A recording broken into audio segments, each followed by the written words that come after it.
بسم اللہ الرحمن الرحیم وَإِن زَوَّجَهُمَا غَيْرُ الْأَبِ وَالْجَدِّ فَلِكُلِّ وَاحِدٍ مِّنْهُمَا الْخِيَارُ إِذَا بَلَغَ إِن شَاءَ أَقَامَ عَلَى النِّكَاحِ وَإِن شَاءَ فَسَخَ۔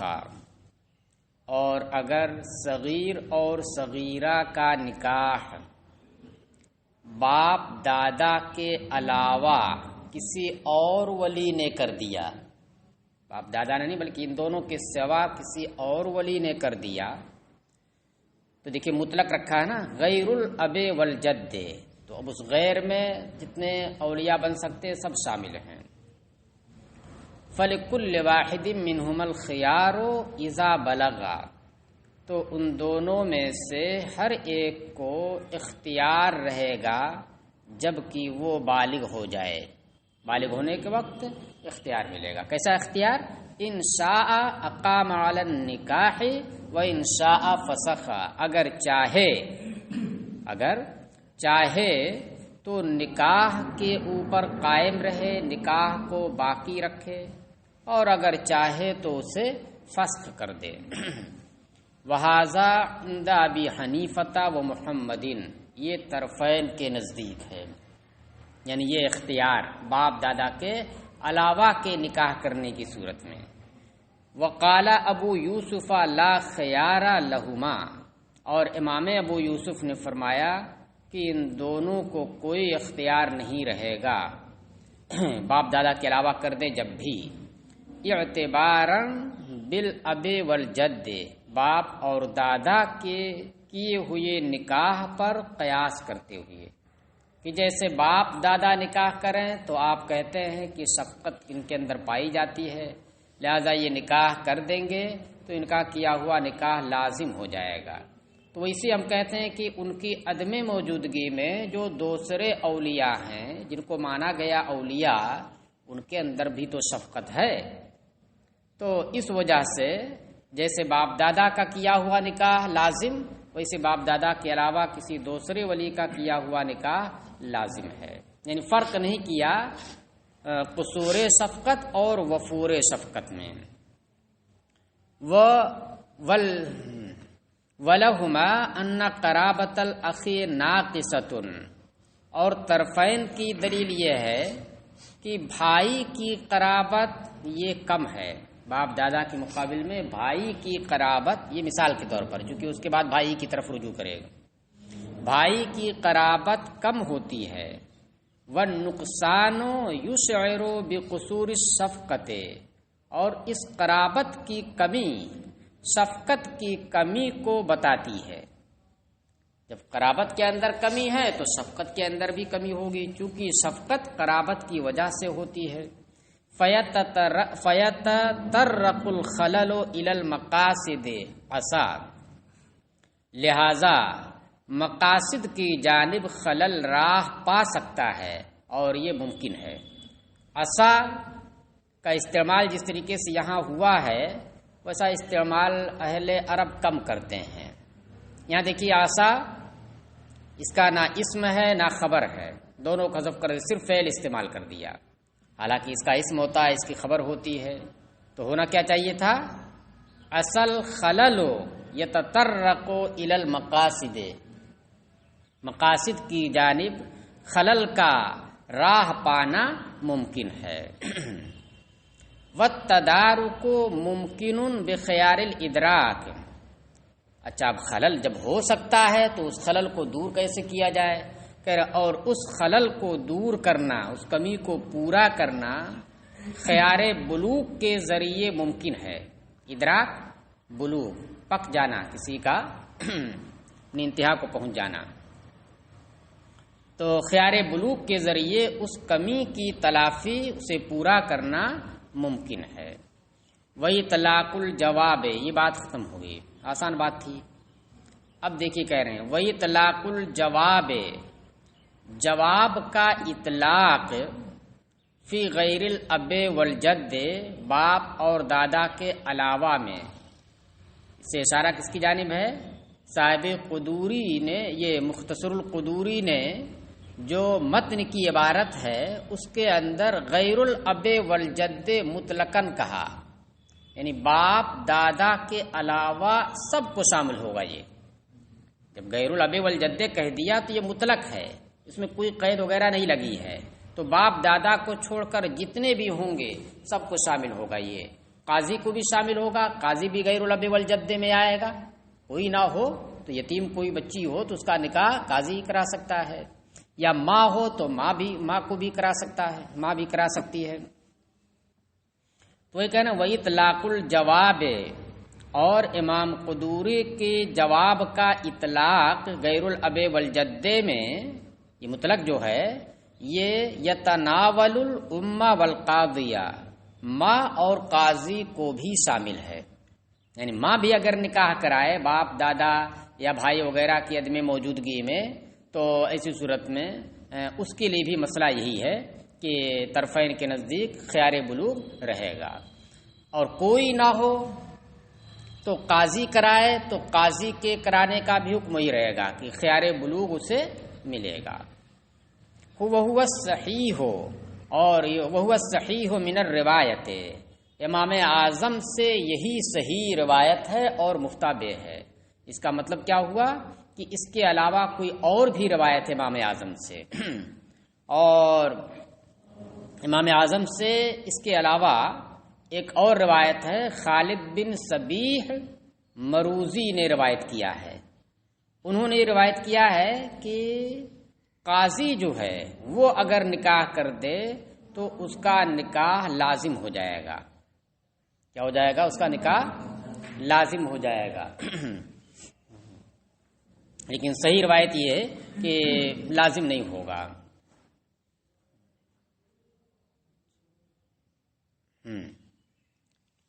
وَهُوَ الصَّحِيحُ مِنَ الرِّوَایَتِ، اور یہی صحیح روایت ہے امام اعظم سے۔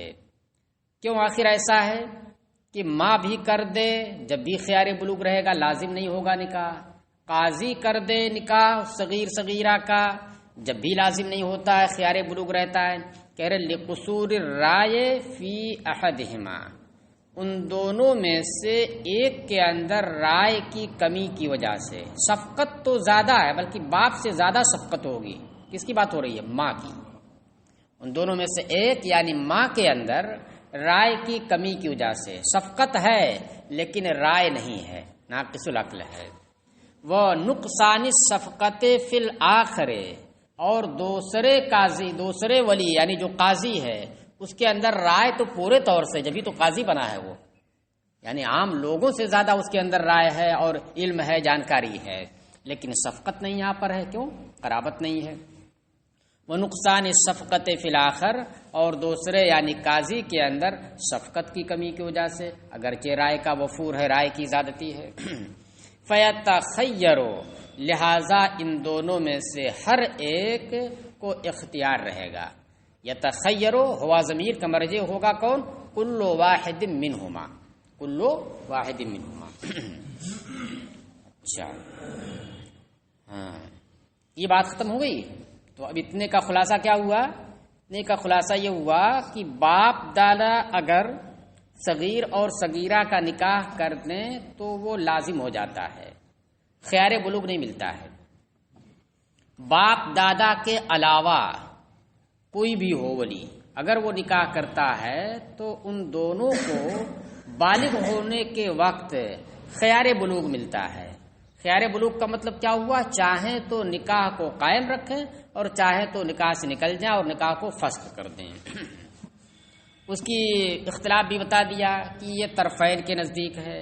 امام ابو یوسف تو سب کا حکم ایک مان رہے ہیں، باپ دادا کا جو حکم ہے وہی حکم باپ دادا کے علاوہ کا بھی وہ مانتے ہیں۔ پھر مسئلہ یہ آیا کہ غیر الاب والجد جو قدوری کی عبارت ہے تو وہ کیا ہے؟ مطلق ہے، کسی کی تخصیص نہیں کہ بس باپ دادا کے علاوہ ہو۔ تو علاوہ جو مطلق ہے یہ ماں کو بھی شامل ہے اور قاضی کو بھی شامل ہے۔ اب ماں کو بھی شامل ہے، یعنی ماں بھی اگر نکاح کرا دے اپنی بچی کا یا اپنے چھوٹے بچے کا تو وہ لازم نہیں ہوتا بلکہ خیار اسے رہتا ہے۔ آخر ایسا کیوں؟ ماں کے اندر تو شفقت بہت ہے۔ کہ ہاں شفقت تو باپ سے زیادہ ہوگی، عام طور سے ہی ہوتا ہے کہ ماں کے اندر باپ سے زیادہ شفقت ہوتی ہے، لیکن یہاں جو مسئلہ ہے اس میں صرف شفقت ہی نہیں کام کرتی ہے، شفقت کے ساتھ ساتھ علم بھی ہونا چاہیے، سمجھ بوجھ بھی ہونی چاہیے، سمجھ بوجھ کی کمی اس کے اندر ہے۔ رہا قاضی، تو قاضی کے اندر اس کا الٹا ہے کہ سمجھ بوجھ کی عام لوگوں سے زیادتی ہے اس کے اندر، لیکن جس کا نکاح ہو رہا ہے اس کی جانب نظر کرتے ہوئے چونکہ کوئی قرابت نہیں ہے، اس وجہ سے شفقت کی کمی ہوگی۔ اب آگے ایک مسئلہ آ رہا ہے، دیکھیے، ایک ہے خیار بلوغ جو زیر بحث ہے، اور ایک ہے خیار عتق۔ کیا ہے؟ خیار عتق۔ خیار بلوغ لڑکا اور لڑکی، مذکر اور مؤنث دونوں کو حاصل ہوتا ہے، یعنی جیسے ایک نابالغ بچی کا نکاح کر دیا جائے تو بالغ ہونے کے بعد اسے خیار ملے گا، ویسے ہی اگر ایک نابالغ بچے کا نکاح کر دیا جائے، باپ دادا کے علاوہ کر دیں، تو بلوغ کے بعد انہیں خیار رہے گا۔ لیکن خیار عتق میں صرف ایک جانب ہے۔ خیار عتق یہ ہوتا ہے کہ غلام کا نکاح کرے، باندی کا نکاح کرا دیا اس کے آقا نے۔ باندی کا نکاح کون کرائے گا؟ آقا کرائے گا، آقا ہی اس کا مالک ہے۔ باندی کا نکاح اس کے آقا نے کرا دیا کسی سے، ٹھیک ہے، شادی ہو گئی، رہتے ہیں زوجین کی طرح، پھر وہ آزاد ہو گئی، آقا نے اسے آزاد کر دیا یا جیسے بھی کسی بھی صورت سے وہ آزاد ہو گئی۔ تو اب آزاد ہونے کے بعد چونکہ اس کے اوپر پورا ہولڈ کس کا تھا؟ آقا کا تھا، اس نے کرا دیا نکاح، تو اس کی مرضی کا کوئی دخل نہیں، بلکہ اس نے نکاح کرا دیا تو نکاح ہو گیا۔ اب جب اسے آزاد کر دیا تو آیا اس نکاح کو باقی رکھنے کا اسے حق رہے گا یا حق نہیں رہے گا؟ تو اسی کو کہتے ہیں خیار عتق۔ یہ صرف مؤنث میں ہوگا، مذکر میں نہیں ہوگا۔ اس کی وجہ بتائی اس لیے کہ دیکھیے، جب تک وہ باندی ہے اس وقت تک اس کے ملک بضاعہ کے اوپر شوہر کی ملکیت ناقص ہے، آدھی ہے۔ 2 طلاق کے بجائے ایک ہی طلاق تک، تین طلاق کے بجائے 2 ہی طلاق تک ہے۔ 2 طلاق اگر دے دے گا تو نکل جائے گی، اتنی کمزور ہے۔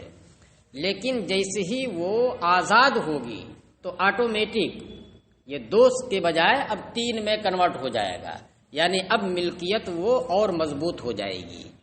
تو اب دیکھیے، وہ مملوک ہے، اس کی مملوکیت پہلے کیا تھی؟ کم تھی، اور اب جب کہ وہ آزاد ہو گئی تو اس کی مملوکیت کیا ہو رہی ہے؟ بڑھ رہی ہے۔ تو یہ ایک ضرر ہے اس کے اوپر کیا ہے؟ ایک ضرر ہے، اور یہ ضرر بالکل واضح ہے، کھلا ہوا ہے کہ چھپا ہوا ہے؟ یہ چھپا اس لیے کرا چونکہ مسئلے میں جو فرق ہے وہ اسی بنیاد پر ہے، کھلا ہوا ہے نا، ہر کوئی جانتا کہ ہاں بھائی پہلے 2 ہی طلاق کا مالک تھا، وہ 2 طلاق میں چھٹکارا پا سکتی تھی ضرورت پڑنے پر، اور اب 3 طلاق کا مالک ہو گیا، اس کی ملکیت اور تام ہو گئی۔ پہلے 2 رسی سے بندھی ہوئی تھی، اب 3 رسی سے بندھ گئی۔ جب تک تینوں نہیں کھلے گی تب تک جو ہے وہ آزاد نہیں ہوگی اس سے اگر چھٹکارا چاہتی ہے۔ تو یہ ضرر اس کے اوپر ہے، اور ضرر یہ واضح ہے، لہذا اگر اس طرح سے آئے، یعنی باندی کا نکاح کر دیا ہو تو اس کے آزاد ہونے کے بعد اسے خیار عتق ملے گا، چاہے تو اس نکاح کو باقی رکھے مگر 3 طلاق کا مالک ہو جائے گا، اور چاہے تو اسے فسخ کر دے۔ بات سمجھائیے؟ تو دیکھیے، ایک جانب ہے خیار بلوغ اور ایک جانب ہے خیار عتق، دونوں میں فرق ہے۔ یہاں پر فرق یہ ہے کہ خیار عتق کے اندر چونکہ ضرر واضح ہے، چھپا ہوا نہیں ہے کہ چھپا ہوا ہے۔ ضرر ہی نہ ہے کہ پہلے 2 طلاق کی مملوکیت تھی، مملوکیت اس کی کمزور تھی، یعنی ضرر کم تھا، اور اب 3 کے ہو رہی ہے، مملوکیت اس کی بڑھ رہی ہے، یعنی شوہر کی جو ملک ہے وہ اس کے اوپر مضبوط ہو رہی ہے، تو یہ ضرر ہو رہا ہے۔ یہ سب ہر کوئی جانتا ہے، بالکل واضح ہے۔ تو اس وجہ سے اس کے اپنے خیار کو استعمال کرنے کے لیے، اس کو نافذ کرنے کے لیے قاضی کے فیصلے کی یا اس کی کچہری میں جا کر کے مقدمہ دائر کرنے کی، اس کی سنوائی کرنے کی کوئی حاجت نہیں ہے، اس کی کوئی حاجت نہیں ہے، کہہ دیا ٹھیک میں نے اسے نامنظور کر دیا، میں اس نکاح کو فسخ کرتی ہوں، فسخ ہو جائے گا، کوئی ضرورت نہیں آگے جانے کی۔ لیکن اگر خیار بلوغ ہے، نابالغ سے بالغ ہوا اور وہ کہہ رہا ہے کہ میں نے اس نکاح کو فسخ کیا، تو اتنی ہی پر بس نہیں ہوگا، بلکہ قاضی کے پاس مقدمہ دائر کرنا پڑے گا۔ قاضی کے پاس جا کر کے کہے گا کہ ہاں میرا نابالغی میں نکاح میرے باپ دادا کے علاوہ نے کر دیا تھا، میرے بھائی نے کر دیا تھا، میرے چچا نے کر دیا تھا، کسی نے کر دیا تھا، تو اب میں بالغ ہوئی ہوں، لہذا میں اپنے اس نکاح کو ناپسند کرتی ہوں اور اسے فسخ کرتی ہوں۔ تو اب قاضی سنوائی کر کے فسخ کا حکم دے گا، تب فسخ ہوگا، ویسے فسخ نہیں ہوگا۔ فرق کیا ہوا؟ فرق یہ ہوا کہ یہاں پر تو ضرر واضح ہے، لہذا اب وہاں پر مقدمہ اور جھگڑا خصم بننے کی کوئی ضرورت نہیں ہے۔ جب بالکل کھلا ہوا ہے تو اس میں کون سی بات ہے؟ کھلا ہوا ہے تو وہاں پر قاضی کے پاس جانے کی کیا ضرورت ہے؟ الزام تو ہے نہیں، بالکل واضح ہے، ہر کوئی دیکھ رہا ہے۔ لیکن اس میں اگر وہ اختیار کرتی ہے تو اس میں صرف یہی نہ ہوگا کہ جو مصلحت نکاح ہے اس کے اندر لگتا ہے کہ ولی ابعد نے شفقت کا مظاہرہ کم کیا ہے، شفقت کا مظاہرہ کم کیا ہے، بہت سٹیک شوہر نہیں اس نے چنا ہے، یا بہت ہی مناسب پورے طور سے بیوی اس نے اس کی نہیں چنی ہے۔ تو یہ چیز کیا ہے؟ یہ ظاہر نہیں ہے، یہ وہی محسوس کر سکتی ہے یا وہی محسوس کر سکتا ہے کہ وہ اس کے حق میں بہتر ہے یا بہتر نہیں ہے۔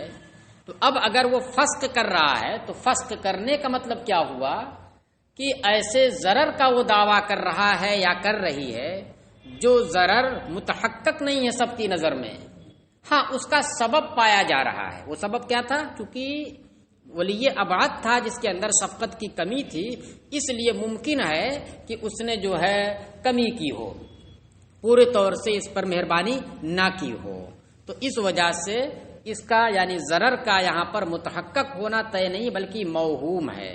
اور جب وہ موہوم ہے تو ایک طریقے سے کہہ لیجیے کہ ضرر کو جہاں دور کرنا ہے اس ضرر موہوم کو، وہیں پر الزام بھی ٹھوکنا اس کے اوپر ہے۔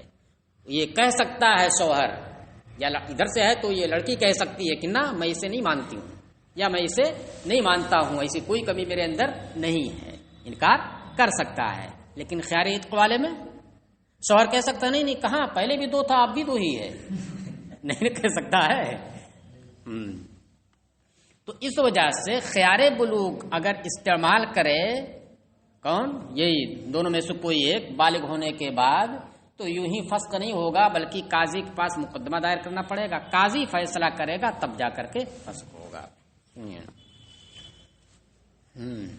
وَيُشْتَرَطُ فِيهِ الْقَضَاءُ، اور اس خیار بلوغ میں قاضی کے قضا کی شرط لگائی جاتی ہے، بخلاف خیار العتق، برخلاف خیار عتق کے۔ کیوں؟ لأن الفسخ ہونا لدفع ضرر خفی، اس لیے کہ فسخ یہاں پر نکاح کو فسخ کرنا یہاں پر یعنی خیار بلوغ میں ضرر خفی کو دور کرنے کے لیے ہے۔ بعض شارحین نے یہاں پر یہ کہا کہ یہ ضرر خفی کو دور کرنے کے لیے بھی کہنا مناسب نہیں ہے، اس سے تو یہ سمجھ میں آ رہا کہ ضرر ہے مگر وہ مخفی ہے، یعنی ضرر متحقق ہے حالانکہ متحقق نہیں ہے، موہوم ہے۔ ہو سکتا ہے کہ کبھی کیا نام ہے بھائی نے نکاح کرا تو بہت اچھا رشتہ مل گیا، بہت اچھا نکاح اس نے کرا دیا ہو، تو کیسے آپ مان سکتے ہیں کہ باپ دادا کے علاوہ نہ کیا تو ضرر ہے وہاں پر؟ نہیں، ہو سکتا ہے کہ ضرر نہ ہو، ہاں موہوم ہے، ہو سکتا ہے کیونکہ اس کا سبب پایا جا رہا ہے قصور قرابت، جو سبب ہے کس کا؟ قصور شفقت کا۔ تو اس لیے بات ساری نکاح یہاں پر کہ کیا ہونا چاہیے تھا؟ لدفع ضرر خفی نہیں، لدفع ضرر موہوم یا غیر محقق، کہ ایسے ضرر کو دور کرنے کے لیے یہ ہے فسخ کرنا جو محقق نہیں ہے سب کی نظر میں، موہوم ہے۔ وہو تمکن الخلل، اور وہ ضرر کیا ہے یہاں پر ملکیت کی زیادتی نہیں ہے جیسا کہ خیار عتق میں تھا، بلکہ یہاں پر خلل وہ ہے یہ خلل کا واقع ہونا ہے مصلحت نکاح کے اندر، نکاح کے جو مفاد ہیں اس کے فوائد ہیں ان کے اندر کمی کا ہونا ہے۔ وَلِهَذَا يَشْمَلُ الذَّكَرَ وَالْأُنثَى یہ ضرر تمکن خلل ہے، زیادتی ملکیت نہیں ہے، اسی وجہ سے کہ یہ تمکن خلل ذکر اور انثی، مذکر اور مؤنث دونوں کو شامل ہو رہا ہے، یعنی یہ خیار بلوغ جو ہے دونوں کو شامل ہو رہا ہے، مذکر کو بھی اور مؤنث کو بھی، کیونکہ یہ خلل کا واقع ہونا، مصلحت نکاح کے اندر کمی ہونا، یہ مذکر کے اندر بھی ہو سکتا ہے اور مؤنث کے اندر بھی ہو سکتا ہے۔ یہ ہو سکتا ہے اس سے سنتشٹ نہ ہو، اور ادھر سے بھی ہو سکتا ہے کہ یہ لڑکی اس سے سنتشٹ نہ ہو، دونوں جانب سے ہو سکتا ہے۔ اور رہی بات ملکیت کی زیادتی، تو ملکیت کی زیادتی کا معاملہ یہاں پر نہیں ہے۔ فَجُعِلَ الزامن، اس لیے جب وہ ضرر واضح نہیں ہے، محقق نہیں ہے، موہوم ہے، تو اس وجہ سے جعل الزامن، اس کے اس فسخ کرنے کو، جعل کے اندر ہوا ضمیر نکلی کہ مرجع الفسخ ہوگا، اس کے فسخ کرنے کو دوسرے کے حق میں الزام قرار دیا جائے گا، یعنی ضرر کو، ضرر موہوم کو دفع کرنا تو ہے ہی، اور ساتھ ہی ساتھ چونکہ ضرر محقق نہیں ہے تو اس وجہ سے ایک طریقے سے اس کے اوپر الزام دھرنا بھی ہوگا، اور جب الزام دھرنا ہوگا تو یوں ہی معاملہ فائنل نہیں ہو جائے گا آپ کے کہہ دینے سے، اب قاضی کے پاس جانا پڑے گا، وہاں جانچ پڑتال ہوگی۔ اچھا، دوسرے کے حق میں، دوسرے کے حق میں کون؟ جو ولی ہے جس نے نکاح کرایا، اس کے اوپر آ رہا ہے کہ اس کے اندر کمی ہے، یعنی تب کہاں جائے گا؟ جس نے نکاح کرایا اس کے اوپر کہ اس نے جو ہے شفقت کا مظاہرہ کم کیا ہے، غیر مناسب میں میرا رشتہ اس نے کر دیا۔ ہاں، اس لیے کہ یہ جو مسئلہ فرض کیا گیا ہے کہ ضرر خفی ہے، یہ موہوم ہے، یہ کیوں؟ اس لیے کہ یہ نکاح جو یہ مسئلہ جو فرض کیا گیا ہے وہ کون سی صورت؟ وہ صورت ہے جب کہ باپ دادا کے علاوہ نے جو نکاح کیا ہے اس میں ظاہری کوئی کمی نہ ہو، محقق کمی نہ ہو۔ محقق کمی کیا ہو سکتی ہے؟ غیر کفو میں کر دینا، غیر کفو میں کر دیا تو محقق ہے، بالکل واضح ہے کمی ہے، یا ایک ہی مہر مثل سے کم مہر مقرر کر دیا انہوں نے تو یہ بھی بالکل ظاہر ہے، تو اس صورت میں تو نکاح ہی نہیں ہوگا، اس صورت میں تو نکاح نافذ ہی نہیں ہوگا۔ ہاں، یہ سب چیزیں کمی نہ رہیں بلکہ مہر صحیح ہو، کفو میں کیا ہو، ظاہری طور پر کوئی کمی نہیں، کوئی خلل نہیں ہے، باطنی خلل ہے جو ان میں سے کوئی ایک محسوس کر سکتا ہے۔ تو اس وجہ سے چونکہ وہ باطنی خلل ہے اور موہوم ہے، لہذا اس کی جانب سے مانا جائے گا کہ یہ دوسرے کے حق میں الزام ہے۔ فَيَفْتَقِرُ إِلَى الْقَضَاءِ، اور جس صورت میں الزام بھی بن رہا ہو، الزام کی بھی صورت بن رہی ہو تو قاضی کے قضاء کی ضرورت پڑے گی۔ وہ خیار العتق لدفع ضرر جلی، اور خیار عتق میں قاضی کی قضاء کی ضرورت نہیں، یوں ہی بات کہہ دے کہ مجھے نکاح نامنظور ہے، میں اسے فسخ کرتی ہوں، ہو جائے گا، ختم ہوئی۔ تو کہہ رہی اس کی وجہ یہ ہے کیونکہ خیار عتق یہ ضرر جلی کو دور کرنے کے لیے ہے، ہر کوئی محسوس کر رہا، دیکھ رہا ہے، وہ زیادت الملک علیہ، اور وہ اس معتقہ جو باندھی تھی پہلے اس کے اوپر ملک کا زیادہ ہونا ہے، ملکیت بضاع کا شوہر کی جانب سے زیادہ ہونا ہے۔ وَلِہَٰذَا يَخْتَصُّ بِالْأُنثَىٰ، تو وہاں پر کیا چیز ہے کمی؟ ملک کا زیادہ ہو جانا، یہ ضرر ہے اس کے لیے، اور یہ ضرر صرف جو ہے باندی کے اندر پایا جا سکتا ہے، ملکیت کی زیادتی، اور شوہر میں نہیں پایا جا سکتا ہے۔ مطلب کیا ہوا کہ اگر غلام کا نکاح کرا دیا اس کے آقا نے، اور نکاح ہو گیا، پھر اس کے بعد اسے آزاد کر دیا، تو آزادی کی وجہ سے اسے خیار عتق نہیں ملے گا، خیار عتق نہیں ملے گا اسے۔ کیوں؟ اس لیے کہ جو وجہ ہے یہاں پر وہ وجہ وہیں پائی جاتی ہے۔ اس میں وجہ کیا ہے کہ جب یہ آزاد ہوگی، چونکہ اعتبار کس کا ہے؟ باندی کا ہے، یعنی لڑکی کا ہے کہ وہ آزاد ہے یا ایک ہی باندی ہے۔ آزاد اگر ہے تو شوہر 3 طلاق کا مالک ہوگا، اور باندی اگر ہے تو 2 ہی طلاق کا مالک ہوگا۔ یہ شوہر کی جانب سے اس کا اعتبار نہیں ہے کہ وہ غلام ہو تو 2 شوہر طلاق کا مالک ہو، اور آزاد ہو تو 3 کا نہیں۔ وَلِہَٰذَا يَخْتَصُّ بِالْأُنثَىٰ، اسی وجہ سے یہ خیار عتق مؤنث کے ساتھ خاص ہے، کیونکہ ضرر وہیں پر پایا جا رہا ہے۔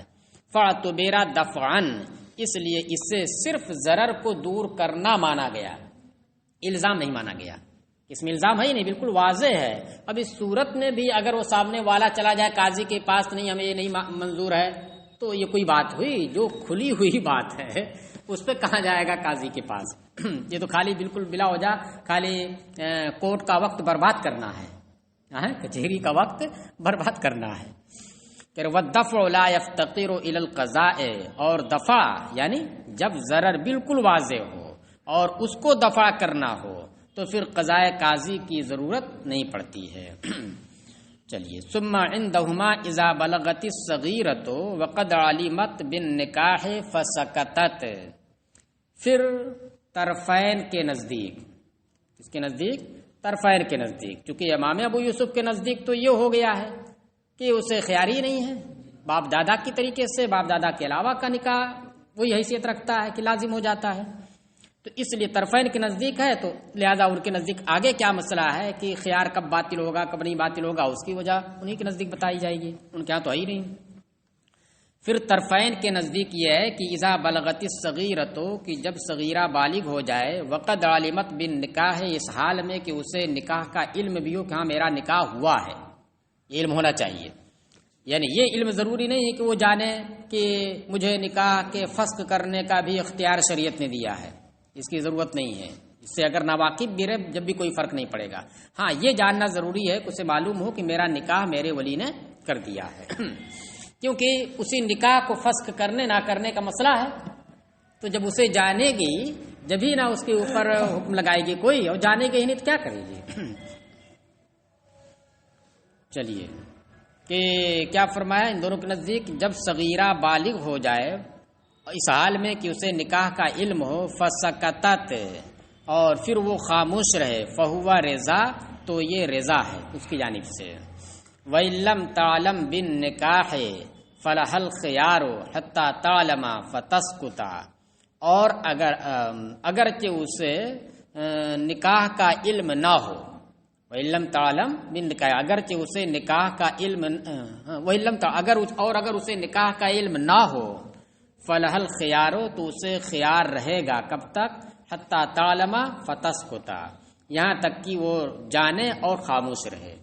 جب تک جان کر خاموش نہیں رہے گی اس وقت تک اس کی یہ خاموشی رضا نہیں مانی جائے گی، جاننا ضروری ہے۔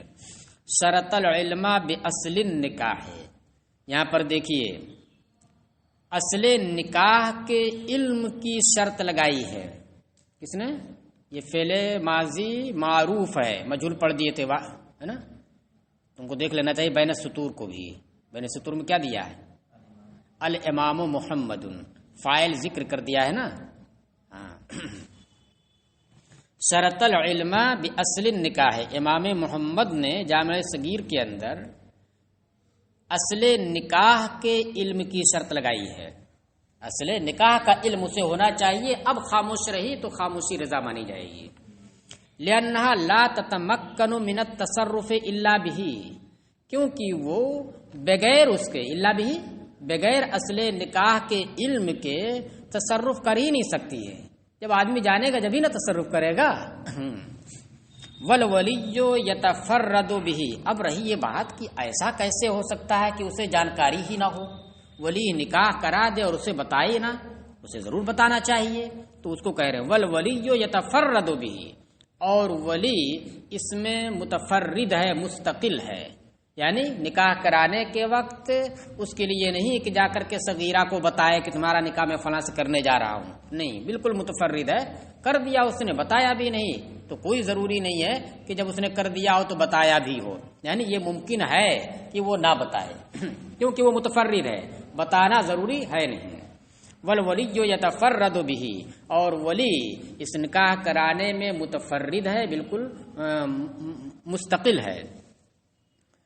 اس لیے یہ سب کہنے کا مطلب یہ ہے کہ ایسا ممکن ہے کہ اسے اپنے نکاح کا علم نہ ہوا ہو، فعذرت بالجہل، لہذا اپنے نکاح سے ناواقف ہونے کی وجہ سے اسے معذور رکھا جائے گا۔ ولم یشترط العلم بالخیار، اور اختیار کے علم کی شرط نہیں لگائی ہے کہ اختیار بھی جانے کی مجھے شریعت نے اختیار دیا ہے، کہ اس کی شرط نہیں ہے۔ کیوں شرط نہیں ہے؟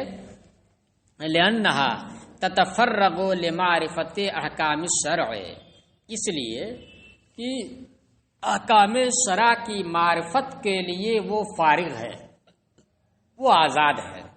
وہ کیا ہے؟ لڑکی آزاد ہے، اور آزاد ہونے کے ساتھ ساتھ یہ مسئلہ کہاں فرض کیا گیا ہے؟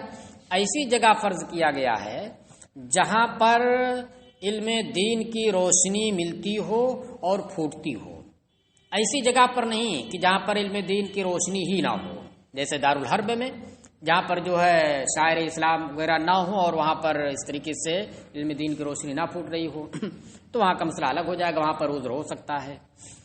تو ایک تو یہ کہ یہ آزاد ہے، باندھی نہیں ہے کہ آقا کام میں لگا دیا تو کام میں لگی ہوئی ہے، پڑھنے کے لیے اسے موقع نہیں ملتا ہے، تو ایسا نہیں ہے، بلکہ یہ کیا ہے؟ آزاد ہے، وہ پڑھنے کا اسے پورا موقع ہے سیکھنے کا، اور ساتھ ہی ساتھ جس جگہ پر ہے وہاں پر علم دین کی روشنی ملتی رہتی ہے۔ تو اس لیے اگر وہ نہ سیکھ پائی، اس سے ناواقف رہی، تو اس ناواقفی کی وجہ سے اسے معذور نہیں سمجھا جائے گا۔ لِأَنَّهَا تَتَفَرَّغُ لِمَعْرِفَتِ احکام الشرع، اس لیے خیار کے جانکاری کی شرط نہیں لگائی کیونکہ وہ لڑکی احکام شرع کی معرفت کے لیے فارغ ہے، کسی نے باندھ نہیں رکھا ہے۔ وَالدَّارُ دار العلم، اور دار جس جگہ پر وہ رہتی ہے وہ دار العلم ہے۔ فلم تعذر، یہ سب قیدوں سے ہی سمجھ میں آ رہا ہے کہ اس کا مطلب کیا ہوا کہ اگر وہ دار العلم نہ ہو تو وہاں پر معذور سمجھی جانی چاہیے، یہ قید ہی بتا رہی ہے۔ فلم تعذر بالجہل، لہذا اس ناواقفی کی وجہ سے اسے معذور نہیں سمجھا جائے گا۔ بخلاف المعتقد، برخلاف معتقہ کے۔ دیکھیے معتقہ باندھی ہے، اس کا نکاح کر دیا تو آزاد جس وقت کی جائے گی اس وقت اسے خیار عتق ملے گا، اسے خیار عتق ملے گا۔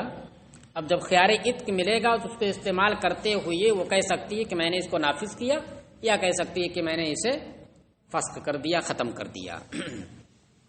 تو اب آزاد ہوئی ابھی اسی مجلس میں، آزاد ہوئی اس مجلس میں، اور وہ جیسے پہلے بیوی تھی ویسے ابھی بیوی بنی ہوئی، یہاں تک کہ مجلس بدل گئی، یعنی کچھ اس نے استعمال نہیں کیا، اپنے اس خیار کا استعمال نہیں کیا، اسی طرح تو گویا وہ راضی ہے اسے نکاح کے اوپر۔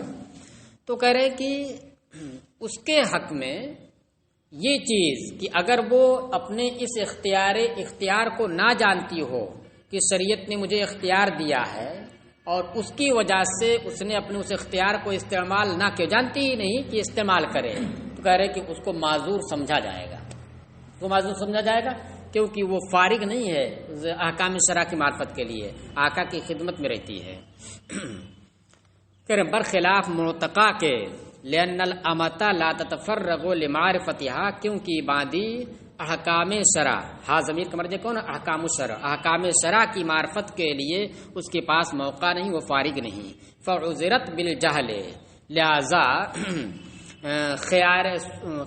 خیار عتق کے ثبوت سے ناواقف ہونے کی وجہ سے، فعذرت بالجہل بثبوت الخیار، لہذا خیار عتق کے ثبوت سے ناواقف ہونے کی وجہ سے اسے معذور سمجھا جائے گا۔ اگر وہ کہہ دیتی ہے دوسری مجلس میں کہ کسی نے بتایا، کہہ رہے تم تو آزاد ہو گئی، لیکن تم نے تو کچھ استعمال ہی نہیں کیا، لہذا اب نکاح لازم ہو گیا۔ اب اس نے کہا مجھے تو معلوم ہی نہیں تھا، اب مالا ایسا ہے کیا، چلو میں ابھی فسخ کرتی ہوں، تو کہہ رہے کہ ہاں مانا جائے گا۔ اگر وہ کہتی کہ مجھے معلوم نہیں تھا تو معلوم نہ ہونا یہ عذر ہے اس کے لیے، لہٰذا اب وہ استعمال کر سکتی ہے جب اس سے معلوم ہوا کہ مجھے شریعت نے خیار عتق دیا ہے۔